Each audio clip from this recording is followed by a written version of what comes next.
On dit de lui que c'est le plus grand photographe limousin, 1,92 m sous la toise. Mais c'est plus ses reportages photos pour le journal Le Monde qui l'ont fait repérer par le précédent gouvernement en octobre 2016, d'où cette opération carte blanche pour une série de portraits de personnalités de la région.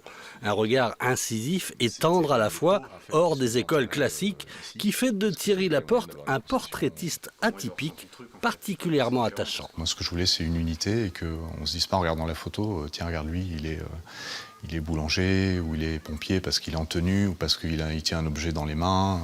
Voilà, je voulais qu'ils arrivent tels que vous les voyez sur les images, en fait. Je leur ai pas donné de consigne non plus d'habillement. On m'a demandé une fois, moi j'ai dit, bah écoute, viens comme tu te sens, comme tu as envie.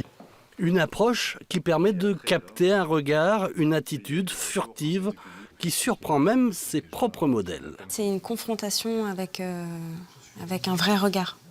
Parce qu'on a plein de gens qui nous regardent tous les jours. Mais moi, dans mon métier, c'est moi qui regarde. Donc c'est ça qui est compliqué. C'est que d'un coup, il y a quelqu'un qui fait le même travail que nous, on fait d'habitude. Et là, il y a un peu une surprise. Il suffit d'une ombre sur le visage pour éclairer une expression, quitte à déboussoler l'image que chacun porte sur soi-même. C'est toujours délicat de se voir, quand même. Ouais, non, moi, je suis plutôt une personne de l'ombre dans la photo, donc en général, je reste derrière, on ne me voit pas trop. Et du coup, là, se retrouver en première page du site du gouvernement, ça fait un drôle d'effet. 16 portraits limousins sur le site portraitdefrançais.gouv, dont Thierry Laporte veut tirer la substantifique moelle à travers une exposition, peut-être dans les prochains mois.